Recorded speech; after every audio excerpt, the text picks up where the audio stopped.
Hello, my name is Eric Skinner and I'm with Trend Micro, and I want to talk to you today about the concept of zero trust, what this means from a security philosophy perspective, so that we can get beyond some of the marketing confusion and some of the marketing hype that is happening in the industry right now. So let's have a little bit of a closer look at what this concept means, but first, what is actually driving this concept in the industry? So when we think about pain points for large organizations and small organizations. COVID 19, of course, has had a dramatic impact on organizations in the security organizations because of the shift to work from home, all kinds of enablement for new ways to work. All kinds of changes in configuration of the environment, and a huge expansion in the attack surface for how attackers can uh, get into resources that belong to your company. From a complexity perspective, a lot has got much more confusing and more complex.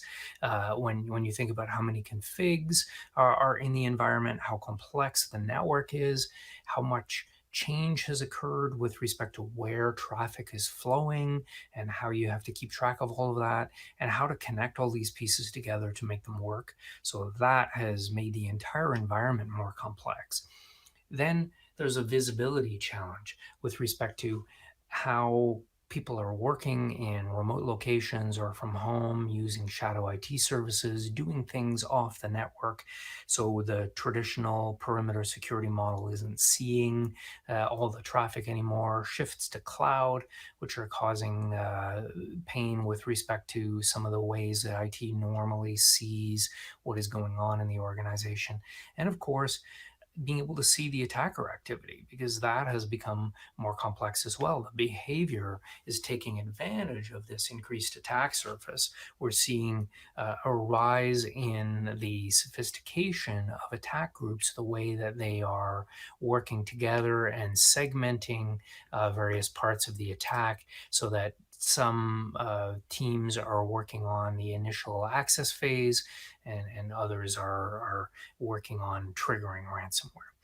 So this brings us to the concept of zero trust and how it is potentially helping organizations solve this. But first, you have to cut through a lot of confusion and noise. This has been a term that, if you spend time on vendor websites or reading analyst reports, can end up sounding very confusing. There's a lot of noise out there, and it ends up sounding like marketing hype. It sounds like vendors are saying, just buy this thing and now you have zero trust. And it's not a destination. What it is a philosophy. It's a good philosophy for how to approach security in your environment. And we're going to talk a little bit about a few things that you can do to embrace the zero trust philosophy without talking about any vendor products at all. So this is not a product pitch for anything in particular. So, what is the zero trust definition? Well, what it really means, I think this definition is nice and short and concise. It means never trusting anything in the environment and always continuously verifying.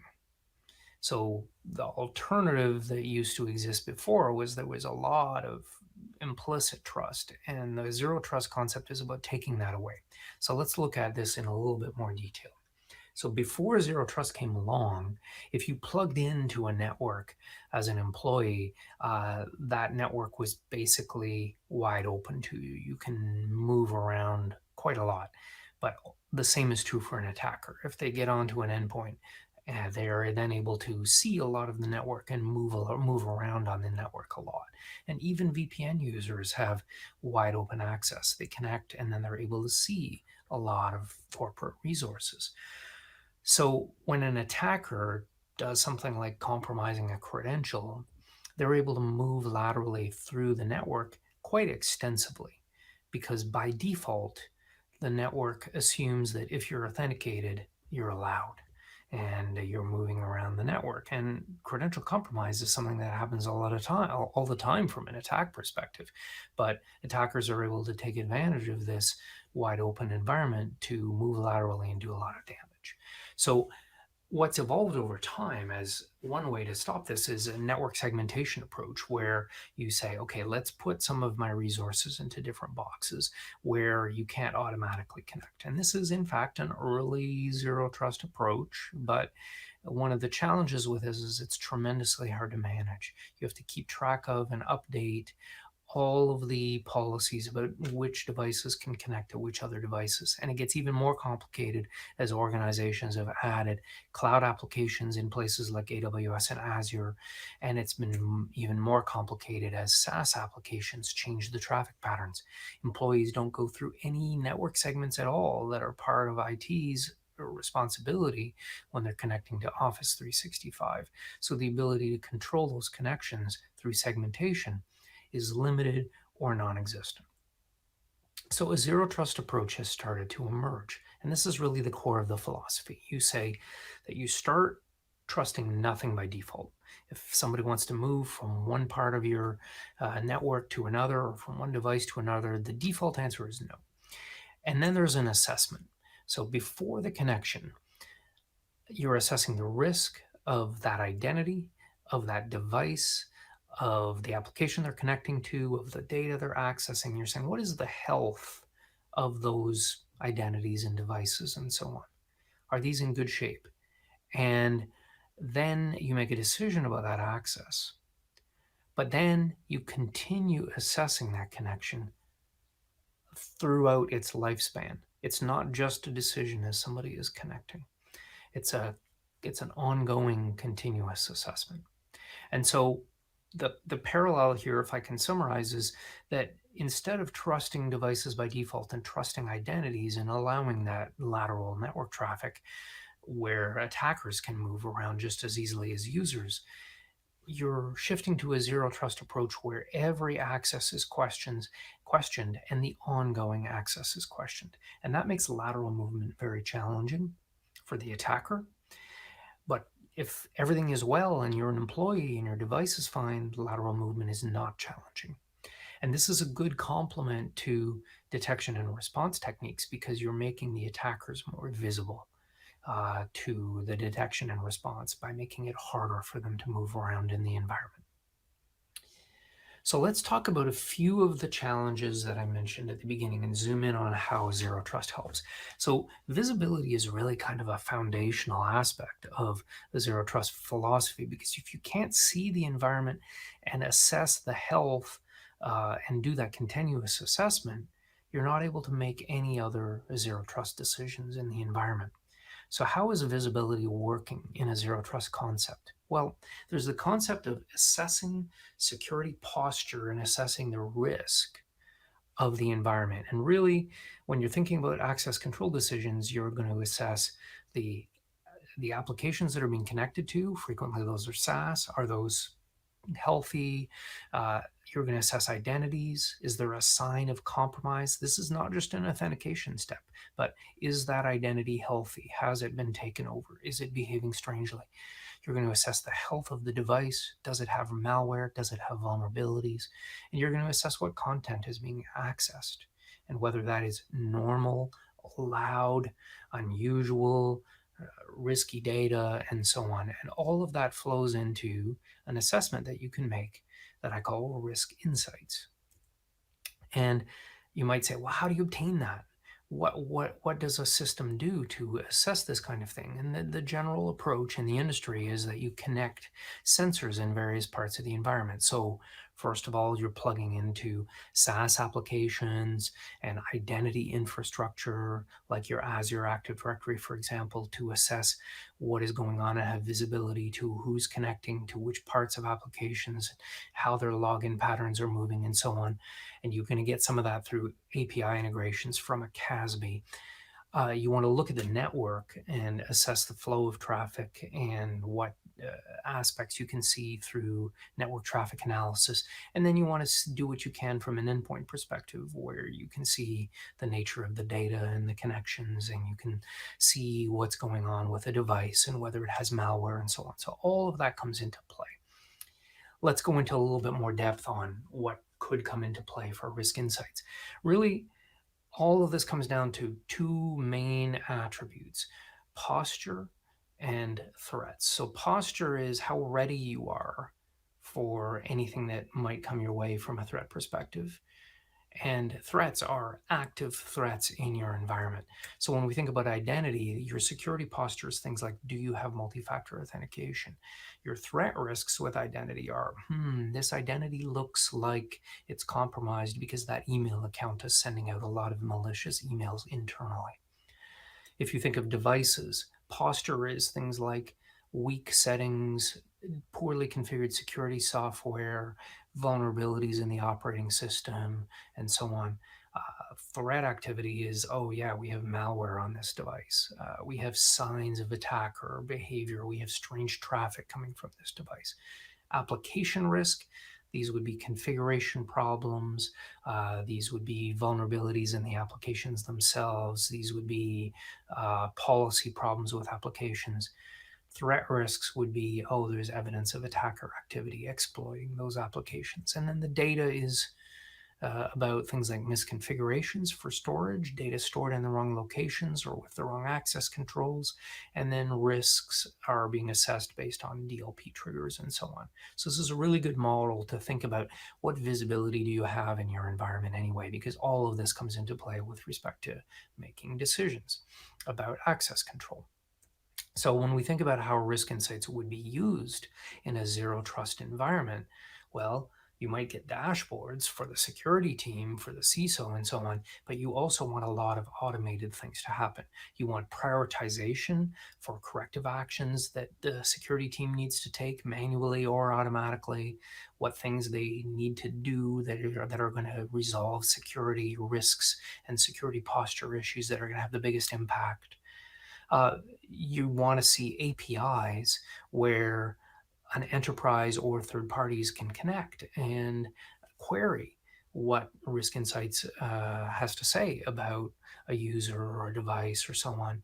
And you want to power really good decisions in an automated way in network access control solutions that are evolving with respect to zero trust approaches to access control, and that relates to some new terms that I'm going to describe next: SASE and ZTNA or ZTNA. So let's talk about what those terms are in the context of, well, okay, what are all the things that people can do after they get some visibility and after they're able to assess the risk of devices and identities and applications and so on. Well, some of the zero trust projects that customers take on are things like deploying multi-factor authentication to verify identities. That's important. Segmenting the environment or micro-segmenting the environment, and structuring things like DMZs to restrict traffic flow. That is a zero trust technique that can be used. Denying applications from running by default. That's an application safe listing technique where you say, if I've never seen this application before, and I haven't explicitly authorized it, I'm not allowing it to run.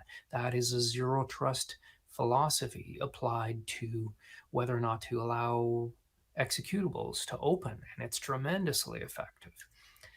But let's talk about access control and some of the buzzwords that are coming up in the industry, and hopefully I'll help you understand where they all fit together. So some of the aspects of securing access to SaaS applications relate to getting visibility and control over those traffic flows and over those SaaS applications. And that's done through technologies such as Cloud Access Security Brokers, or CASB, as well as secure web gateways. That on its own will get you the SaaS application visibility and control. But you also want to think about your internal applications that you deploy in your data center or in AWS or Azure, where a CASB approach is not going to be appropriate.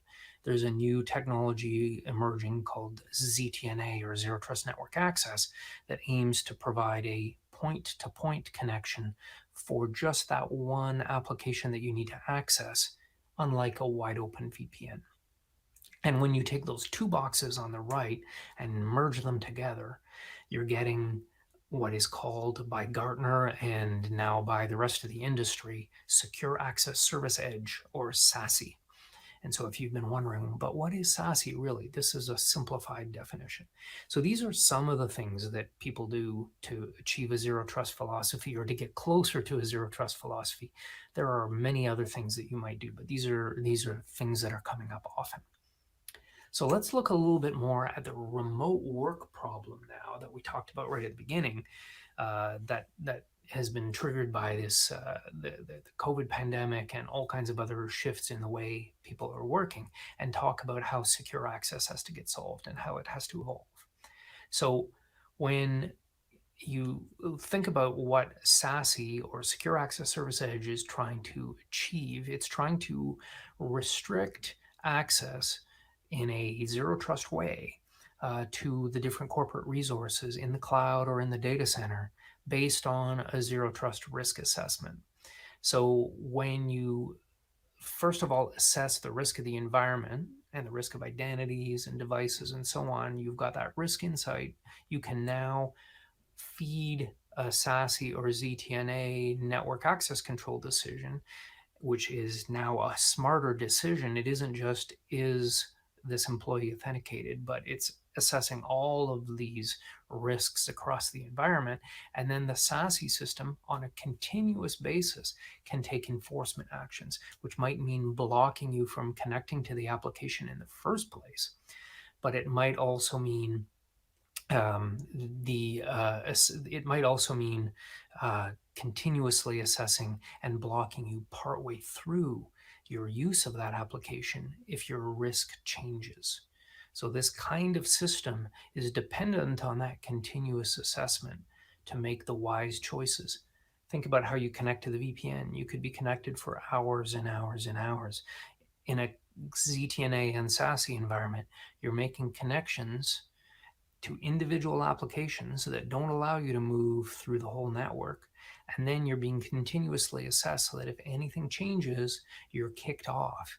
It's not waiting until the next time you try to authenticate. So this is going to be a much faster response to attacker behavior, and it's going to make their life very, very complicated, and it's going to make them more visible to your detection. So let's talk about how this works practically in terms of what gets deployed. Bottom left, you have some ZTNA capabilities, the network connection capabilities that need to be deployed via an agent on the endpoint. And that might be part of your EPP and EDR agent, or it might be separate depending on what the vendor approach is in that area. You're going to have ZTNA gateways in front of your data center and AWS and Azure applications as close as possible to those applications.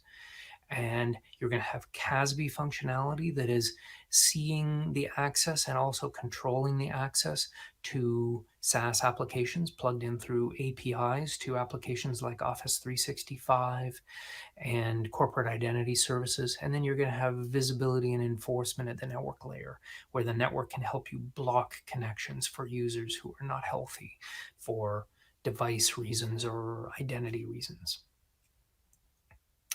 So let's look at an example of how that experience feels from a connectivity perspective. If you have an employee who is trying to connect to corporate applications, unlike today where they would need to connect to the VPN for the in-house applications and potentially then be wide open to any corporate application, and then separately going outside the scope of IT to connect to things like Office 365, they're going to be making connections that are silently being vetted by the SASE system. So they would connect to AWS, and the agent on their endpoint would say, okay, I know you're authenticated already. I know who you are. So I'm going to build that connection to that one resource for you, and I'm going to have a secure connection for you.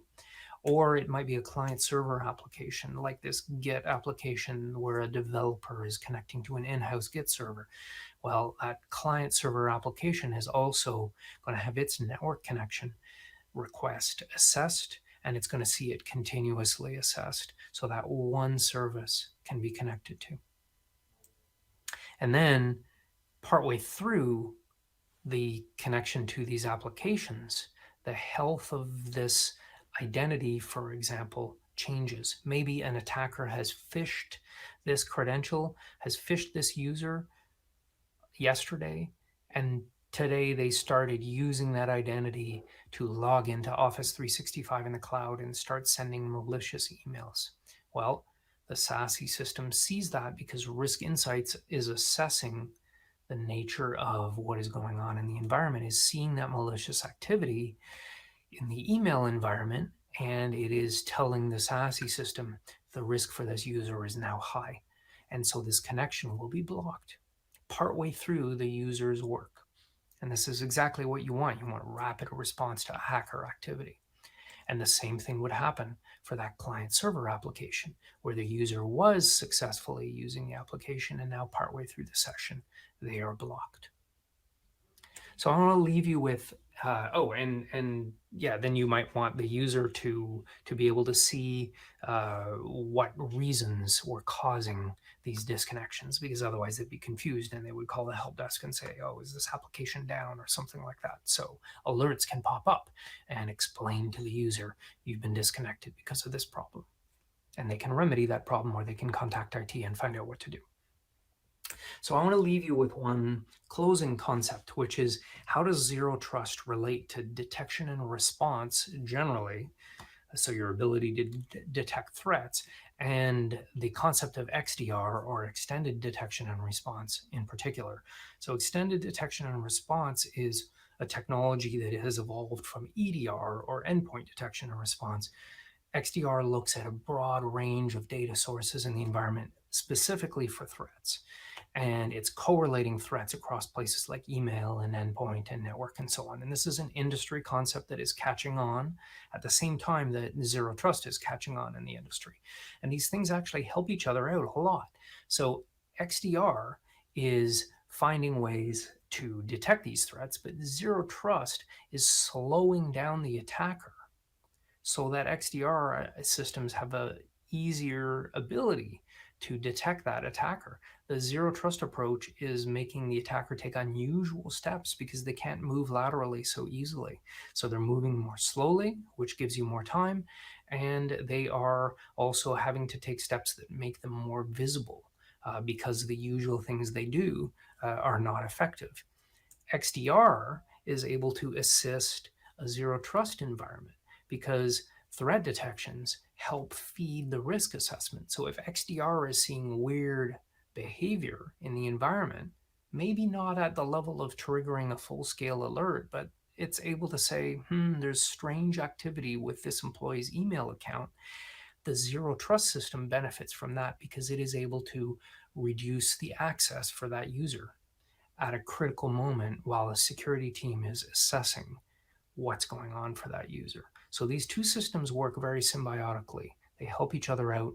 They deliver a better opportunity to catch the attackers and to respond quickly before the attackers are able to trigger substantial damage, such as stealing data or triggering ransomware in your environment. So I encourage you to check out the zero trust philosophy to try to cut through the chaos and the confusion and look for opportunities to do things in your environment that are going to help slow down the attackers. First of all, by getting good visibility to your environment, and then implementing something like a SASE system that can help you control access to corporate resources in a finer grained way. So with that, thank you very much. I appreciate the opportunity to present to you. And I wish you a very good conference.